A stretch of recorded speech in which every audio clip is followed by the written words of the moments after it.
Let's take a look now at the middle colonies. So the middle colonies are really the farmland area. So they're not doing those big cash crops like tobacco and cotton.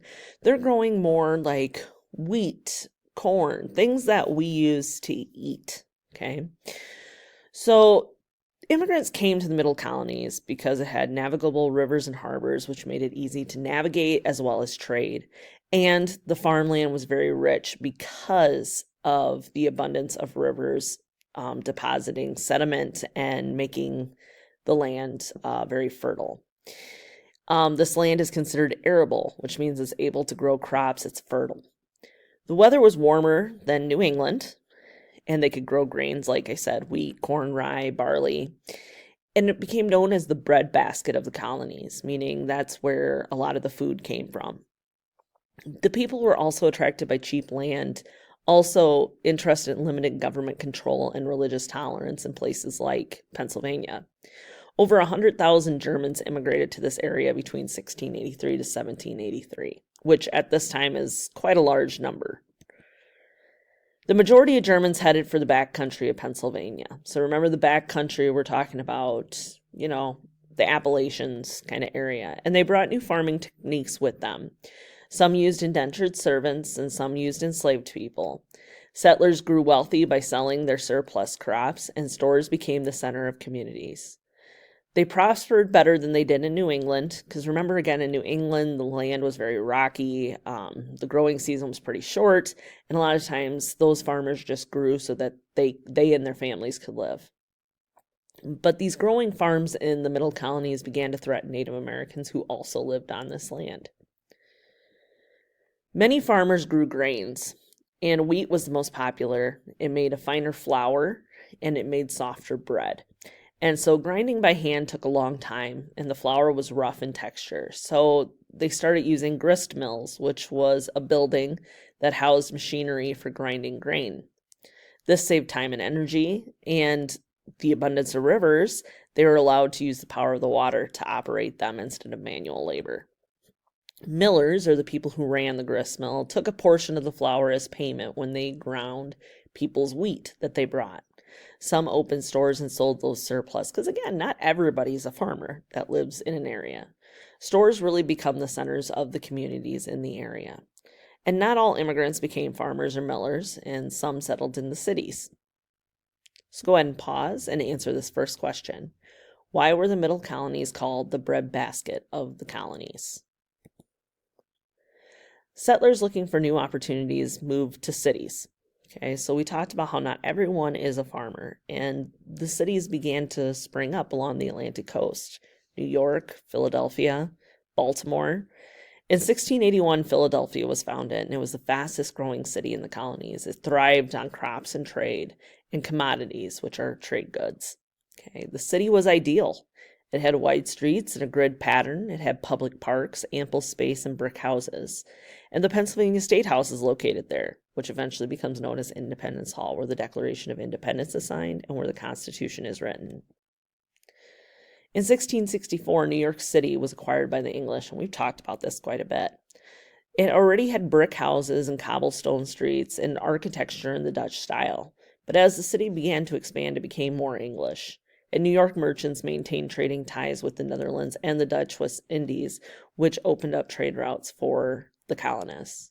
They shipped grain, flour, dried fish, timber, and pretty much anything that could possibly be traded. Population doubled between 1720 and 1760, so just in 40 years. And that is quite a feat at this time. So there were a variety of immigrants coming to the New World. I think we often think that the English and colonial America were the main immigrants, but that isn't true. Okay, and this created a lot of diversity, which is a wide variety of something. And in this case, it's people. The Dutch had opened up immigration to many different groups: the Dutch, the Swedes, Norwegians, French Protestants, and Jewish people, along with many others. And this made the population very unique. New immigrants came from mostly England and Germany, but there was already well-established communities for the others. Germans created the long rifle for hunting and the Conestoga wagon, which is a kind of wagon made by German settlers in North America that could carry heavy loads. Remember, we saw one of these at Fort Atkinson. Farmland and cities may have drew immigrants to the middle colonies, but they stayed for the religious freedom, something that wasn't available where they came from. So go ahead, pause, and answer these two questions. What caused the population of the middle colonies to differ from that of New England and the southern colonies? And how did German immigrants contribute to the success of the middle colonies?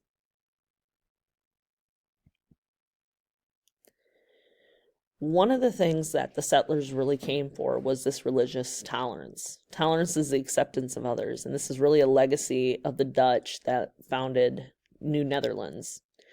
And then, of course, William Penn, who founded Pennsylvania as a free colony. He promised equal rights and opportunities for everyone and attracted people of many faiths. While it may have been, Penn may have established Pennsylvania for the Quakers, remember, believe in tolerance for everyone, men, women, any religion, any color. And that's what leads to Pennsylvania being so diverse. They did not demand conformity or an obedience to a set of beliefs. The Quakers also were the first group in America to ban slaveholding. Most people in the middle colonies didn't share the Quakers' views, but that didn't stop them from being prosperous in the Pennsylvania colony. In 1664, England took control of the New Netherlands. 20% of the population in New Netherlands was African, and about a fifth of those were free.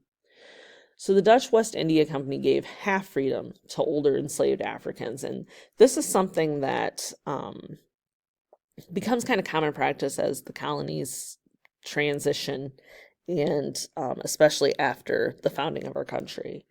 So what half freedom means is they released older enslaved people, but not their children. Others were allowed to buy their freedom as well. And so we started to see more freed Africans in the North. Most African Americans lived in New York, again, because that's where New Netherlands was. That's where the Dutch were. And in 1711, 40% of households had at least one slave, and they lived and worked next to free and indentured servants. Some enslaved African Americans sought work on their own when owners didn't have tasks for them to do. And the sight of so many African Americans on the street made white people fearful. And so they began passing laws that hiring slaves must be done at the slave market only. They couldn't just go out on their own.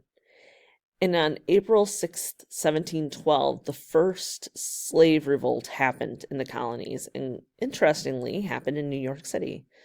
Not in the South. 20 enslaved people set fire to a building, and they attacked the white men who came to put it out. 9 white people were killed, and terror begins to spread along the Atlantic coast about these slave rebellions. Revenge was taken against African American communities, far outweighing the violence that the rebels had committed. 13 enslaved people were hanged, 3 were burned at the stake, 1 was tortured to death, and 1 was starved to death. Some white colonists did question the morality of slavery, but those who opposed often did because of fear of a slave rebellion. So it's not they saw it as a moral wrong, but they were also afraid that if they didn't maintain a tight grip on these people, there would be rebellion and violence. Go ahead and pause. Why do you think Quakers accepted other religions and races?